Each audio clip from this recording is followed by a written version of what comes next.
الحمد لله رب العالمين والصلاة والسلام على رسوله الكريم محمد وعلى آله وأصحابه أجمعين وعلى من تبعهم بإحسان إلى يوم الدين. أما بعد، محترم سامعین، یہ ضروریات دین کورس کا کلپ نمبر 12 ہے۔ اس کا موضوع ہے تیمم کی تاریخ اور طریقہ۔ عن حذیفہ رضی اللہ عنہ قال قال رسول اللہ صلی اللہ علیہ وسلم فضلنا على الناس بثلاث جعلت صفوفنا كصفوف الملائكة وجعلت لنا الأرض كلها مسجدا وجعلت تربتها لنا طهورا اذا لم نجد الماء۔ حضرت حذیفہ رضی اللہ عنہ فرماتے ہیں کہ نبی اکرم صلی اللہ علیہ وسلم نے ارشاد فرمایا، ہمیں پہلی امتوں پر 3 چیزوں میں فضیلت دی گئی ہے۔ ہماری صفیں فرشتوں کی صفوں جیسی قرار دی گئی ہیں، اور ہمارے لیے ساری زمین مسجد بنا دی گئی ہے، اور جب ہمیں پانی نہ ملے تو زمین کی مٹی ہمارے لیے پاک کر دینے والی ہے۔ حضرات محترم، نبی اکرم صلی اللہ علیہ وسلم کی امت پہلی سب امتوں سے افضل ہے۔ اس امت کو اللہ تعالیٰ نے بہت سی امتیازی خصوصیات عطا فرمائی ہیں جو پہلی کسی امت کو عطا نہیں فرمائیں۔ ان میں سے 3 خصوصی انعامات کا ذکر اس حدیث میں آیا ہے۔ پہلی فضیلت یہ کہ جیسے فرشتے صفیں باندھ کر اللہ تعالیٰ کی عبادت کرتے ہیں، ایسے ہی یہ امت نماز اور جہاد میں صف بنا کر اللہ کی عبادت میں مشغول ہوتی ہے۔ پہلی امتوں میں صف بندی اور جماعت نہیں تھی، انفرادی طور پر جیسے چاہتے نماز پڑھتے تھے۔ دوسری فضیلت یہ کہ پہلی امتوں کو عبادت گاہ کے اندر نماز کا حکم تھا، اس کے علاوہ کسی اور جگہ نماز کی اجازت نہ تھی، جبکہ اس امت کو مسجد کے علاوہ دوسری پاک جگہ پر بھی نماز کی اجازت ہے۔ تیسری فضیلت یہ کہ پانی نہ ہو یا پانی استعمال نہ کر سکتا ہو تو پاک مٹی سے تیمم کا حکم ہے۔ پہلی امتوں کو اس کی بھی اجازت نہیں تھی۔ محترم سامعین، تیمم کا حکم نازل ہونے کا واقعہ حدیث شریف میں آیا ہے۔ یہ واقعہ سن 5 یا 6 ہجری کا ہے۔ حضرت عائشہ رضی اللہ عنہ فرماتی ہیں کہ ہم رسول اللہ صلی اللہ علیہ وسلم کے ساتھ کسی سفر میں تھے، یہاں تک کہ جب ہم بیدا یا ذات الجیش نامی جگہ پر پہنچے تو میرا ہار گم ہو گیا۔ ہار تلاش کرنے کی وجہ سے آپ صلی اللہ علیہ وسلم ٹھہر گئے اور باقی سب لوگ بھی آپ کے ساتھ ٹھہر گئے۔ پانی قریب بھی نہ تھا اور پاس بھی نہ تھا۔ لوگ ابو بکر رضی اللہ عنہ کے پاس آ کر کہنے لگے، دیکھیے عائشہ نے کیا کیا۔ رسول اللہ صلی اللہ علیہ وسلم کو روک دیا اور لوگوں کو بھی۔ پانی نہ پاس ہے اور نہ قریب ہے۔ ابو بکر رضی اللہ عنہ تشریف لائے اور رسول اللہ صلی اللہ علیہ وسلم اپنا سر میری ران پر رکھ کر سوئے ہوئے تھے۔ آ کر کہنے لگے، تو نے رسول اللہ صلی اللہ علیہ وسلم کو روک دیا اور لوگوں کو بھی۔ پانی لوگوں کے قریب بھی نہیں اور پاس بھی نہیں۔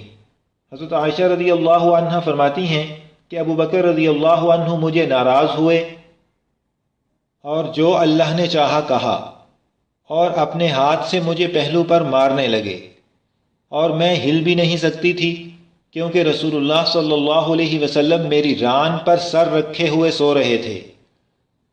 تو رسول اللہ صلی اللہ علیہ وسلم سوئے رہے حتیٰ کہ پانی کے بغیر صبح ہوئی۔ تو اللہ تعالیٰ نے تیمم کی آیت نازل فرمائی اور سب نے تیمم کیا۔ حضرت اسید بن حضیر رضی اللہ عنہ نے فرمایا، ما ہی بأول برکتکم یا آل ابی بکر، کہ ابو بکر کے خاندان والو، یہ تمہاری پہلی برکت نہیں، یعنی وقتاً فوقتاً ابو بکر رضی اللہ عنہ کے خاندان کی برکت ظاہر ہوتی رہتی ہے۔ حضرت عائشہ رضی اللہ عنہا فرماتی ہیں کہ جس اونٹ پر میں سوار تھی اسے اٹھایا تو ہار اس کے نیچے ملا۔ بعض روایات کے مطابق نبی اکرم صلی اللہ علیہ وسلم نے حضرت عائشہ رضی اللہ عنہا سے فرمایا ما کان اعظم برکت قلادتک، کہ تیرا ہار کتنا بابرکت ہے۔ اس حدیث سے ایک تو تیمم کا حکم نازل ہونے کا واقعہ معلوم ہوا، اور دوسرے حضرت ابو بکر اور حضرت عائشہ رضی اللہ عنہما کی فضیلت اور برکت معلوم ہوئی۔ حضرات محترم، ہمارے دین نے بعض صورتوں میں وضو اور غسل دونوں کی جگہ تیمم کرنے کی اجازت دی ہے۔ اگر پانی کے استعمال سے بیمار ہو جانے یا بیماری بڑھ جانے کا خطرہ ہو، یا پانی اتنا کم ہو کہ وضو کے فرض یا غسل کے فرض ادا کرنے کے لیے بھی کافی نہیں، یا پانی ایک شرعی میل دور ہو، تو ان سب صورتوں میں وضو کی جگہ بھی تیمم کرنا درست ہے، اور اگر غسل واجب ہو تو غسل کی جگہ بھی تیمم کرنا درست ہے۔ ایک شرعی میل تقریباً 1.83 کلومیٹر ہوتا ہے۔ تیمم کرنے کا طریقہ یہ ہے کہ دل میں ارادہ کرے کہ ناپاکی دور کرنے اور نماز پڑھنے کے لیے تیمم کرتا ہوں، بسم اللہ کہے، پھر دونوں ہاتھ پاک مٹی پر رکھ کر انہیں تھوڑا سا آگے لے جائے اور پھر پیچھے لے آئے، پھر انہیں جھاڑے، زیادہ مٹی لگ جائے تو منہ سے پھونک دے، اور دونوں ہاتھ منہ پر اس طرح پھیرے کہ بال برابر جگہ بھی خالی نہ رہ جائے، پھر دوسری بار اسی طرح مٹی پر ہاتھ مار کر دونوں بازوؤں پر کوہنی سمیت ہاتھ پھیرے اور کوئی جگہ خالی نہ رہے۔ پہلے سیدھے بازو پر الٹا ہاتھ پھیرے اور پھر الٹے بازو پر سیدھا ہاتھ پھیرے۔ حضرات محترم، تیمم کے 3 فرض ہیں۔ نمبر 1 نیت کرنا، نمبر 2 دونوں ہاتھ مٹی پر مار کر منہ پر پھیرنا، نمبر 3 دونوں ہاتھ مٹی پر مار کر بازوؤں پر پھیرنا۔ ان چیزوں پر تیمم کرنا درست ہے۔ مٹی، ریت، پتھر، چونا، مٹی کے کچے یا پکے برتن جن پر روغن نہ ہو، مٹی کی کچی یا پکی اینٹیں، مٹی یا اینٹوں یا پتھر یا چونے کی دیوار وغیرہ۔ ان چیزوں پر غبار نہ بھی ہو اور ہاتھ کو کچھ بھی نہ لگے تب بھی ان پر تیمم کرنا درست ہے۔ لکڑی، لوہا، تانبا، پیتل، ایلومینیم، شیشہ، غلہ، کپڑا وغیرہ پر تیمم درست نہیں۔ ہاں، اگر ان چیزوں پر اتنا غبار ہو کہ ہاتھ مارنے سے اڑنے لگے یا اس چیز پر ہاتھ رکھ کر کھینچنے سے نشان پڑ جائے تو پھر ان سب چیزوں پر بھی تیمم جائز ہے۔ ان چیزوں سے تیمم ٹوٹ جاتا ہے، پانی مل جانے سے، بیماری وغیرہ کا عذر جاتے رہنے سے۔ جن چیزوں سے وضو ٹوٹتا ہے ان سے وضو کا تیمم ٹوٹ جاتا ہے، اور جن چیزوں سے غسل واجب ہوتا ہے ان سے غسل کا تیمم ٹوٹ جاتا ہے۔ محترم سامعین، تیمم کی حکمت اللہ تعالیٰ نے ارشاد فرمائی ہے، ما يريد الله ليجعل عليكم من حرج ولكن يريد ليطهركم وليتم نعمته عليكم لعلكم تشكرون۔ مطلب یہ کہ اللہ تم پر کوئی تنگی مسلط نہیں کرنا چاہتا، لیکن یہ چاہتا ہے کہ تم کو پاک صاف کر دے، اور یہ کہ تم پر اپنی نعمت تمام کر دے تاکہ تم شکر گزار بنو۔ اس آیت سے معلوم ہوا کہ تیمم کی اجازت دے کر ہماری تنگی اور تکلیف دور کر دی گئی کہ وضو یا غسل کے لیے پانی نہیں تو مٹی سے پاکی حاصل کر لو، اور ہمیں خصوصی انعام عطا کیا گیا اور شکر گزار اور فرما بردار بننے کا موقع دیا گیا، اور یہ اللہ تعالیٰ کی ہم پر خاص عنایت ہے۔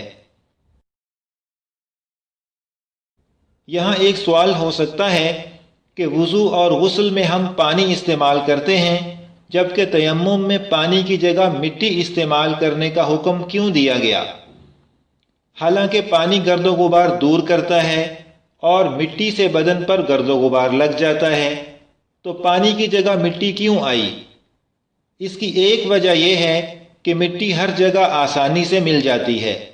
دوسری وجہ یہ ہے کہ مٹی چہرے پر لگانے میں عاجزی اور انکساری ہے جو اللہ تعالیٰ کو بہت پسند ہے۔ تیسری وجہ یہ ہے کہ انسان کی پیدائش اور نشو و نما میں پانی کے بعد مٹی کو بہت زیادہ دخل ہے۔ حضرت آدم علیہ السلام مٹی سے پیدا کیے گئے اور انسان کی غذا بھی زمین اور مٹی سے اگتی ہے، تو پانی کے ساتھ مٹی ہی کو زیادہ مناسبت ہے انسان کی تربیت میں، اس لیے پانی کی جگہ مٹی کو مقرر کیا گیا۔ حضرات محترم، یہاں پر ضروریات دین کورس کا کلپ نمبر 12 مکمل ہوا۔ انشاءاللہ تعالی کلپ نمبر 13 کا موضوع ہوگا اللہ تعالیٰ کی عبادت ایسے کرو گویا اسے دیکھ رہے ہو۔ اللہ تعالیٰ سے دعا ہے کہ ہمیں دین کے سب احکام پر عمل کی توفیق دیں، آمین۔